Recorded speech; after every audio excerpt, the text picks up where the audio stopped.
Bom dia, sejam todos muito bem-vindos ao meu canal. Nicole Henrique que vos fala deste lado, é sempre um privilégio, uma honra muito grande estar aqui todos os dias de manhã para partilhar um verso, ou dois, ou três, ou uma história, não é? Aqui que certamente vão nos levar um bocadinho mais próximos ao Pai. E hoje vamos continuar, ou vamos iniciar de facto a nossa série aqui sobre as bem-aventuranças. As bem-aventuranças aqui que são parte do grande sermão do monte, em que Jesus, a partir do capítulo 5 de Mateus até o 7, ele dá aqui o que talvez seria o completamente oposto, não é? Daquilo que a sociedade define. E ele vem a dizer-nos que para viver e para ser realmente como ele é desta forma, e isso choca.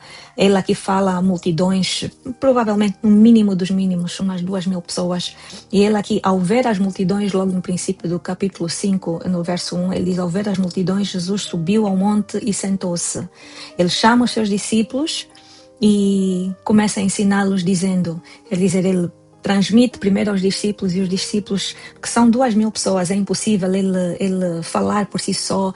Não havia tecnologias na altura, não havia microfones, não havia colunas, não havia nada, e esses discípulos foram os que transmitiram essas bem-aventuranças. E não só, o sermão completo. Eu não sei se alguém já teve a oportunidade de assistir à série The Chosen, e aqui o capítulo dessa série em particular é lindo, porque Jesus vai transmitindo, e os discípulos vão disseminando a toda a população que estava ali sentada a ouvir, não é? A crer, com sede realmente de ouvir o que Jesus estava a transmitir. E hoje vamos começar pela primeira bem-aventurança, esta bem-aventurança que sem ela, talvez, se nós não entendermos esta, talvez não vamos conseguir entender as próximas, e quem não tem essa, talvez não vai conseguir ser misericordioso, não vai conseguir ter um coração puro, não vai conseguir ser humilde, porque sem o esvaziamento do nosso coração, do nosso espírito, totalmente da dependência de Deus, não vamos conseguir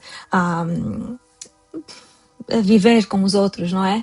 E aqui vamos ler o verso 3, capítulo 5 de Mateus, que diz assim a palavra do Senhor: bem-aventurados os pobres em espírito, pois deles é o reino dos céus. É bom aqui primeiro dizermos o que não é ser pobre em espírito. Não ser pobre em espírito não é a ter uma autodepreciação, não é ter uma baixa estima, não é fingir que não temos dons e capacidades, não é nos autodenegrirmos, não é isso, não é ser isso. Pobre em espírito é ter realmente um reconhecimento de que sem Deus nós não conseguimos fazer nada. Jesus já disse, não é? Sem mim nada podeis fazer. Então, sem Deus na nossa vida, nós simplesmente vivemos, mas sempre com um vazio. Nós não compreendemos de que temos que realmente ser totalmente dependentes a Deus. E é interessante porque esta palavra aqui, pobre, em grego, tem duas palavras que a definem. Uma palavra em grego que fala que é uma pessoa pobre, mas trabalha, tem uma fonte de sustento ali, mas que ainda assim não é suficiente para mantê-lo, mas ainda assim tem uma fonte de sustento. E a outra palavra que é aqui, a que é aplicada neste verso em particular, é uma pobreza extrema.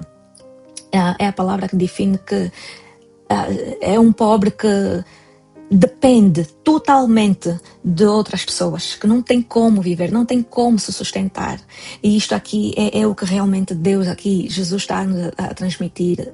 É esvaziarmos-nos de nós mesmos, termos essa pobreza em espírito, reconhecermos que só Deus pode completar isto, pode realmente trazer esta riqueza que é o reino dos céus.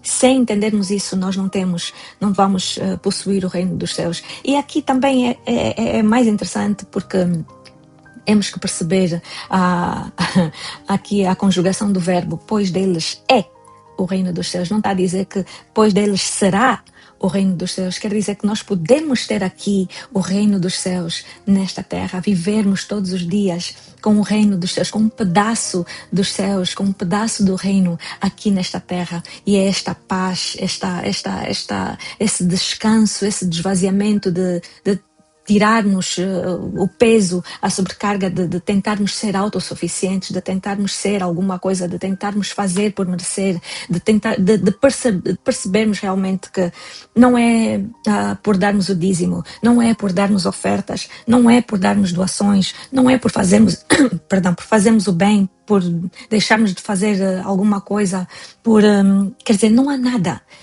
não é pelas nossas obras, é simplesmente pela graça maravilhosa de Jesus, é simplesmente pela graça maravilhosa que Deus Pai nos dá, nos oferece todos os dias, e isso depende de quão vamos esvaziar o nosso coração, quão vamos ser pobres em espírito realmente para tirar o que é o oposto desse orgulho espiritual, desse excesso de religiosidade. Eu já disse, meus irmãos, aqui uma vez, ou mais ainda, né? O excesso de religiosidade vai acabar conosco. E uma história que ilustra muito bem este esvaziamento e esta pobreza de espírito é a história que está em Lucas 18, a partir do verso 9 e 14, entre o fariseu e o publicano, né, que os dois vão ao templo orar e o fariseu está de pé. Estou aqui a parafrasear, né, mas podem ler, podem ir, que é bem curtinho, do verso 9 ao 14. E o fariseu está ali, de pé, a orar. Senhor, eu estou aqui, eu jejuo 2 vezes a semana, eu não sou como este publicano, eu faço, eu dou os dízimos e faço.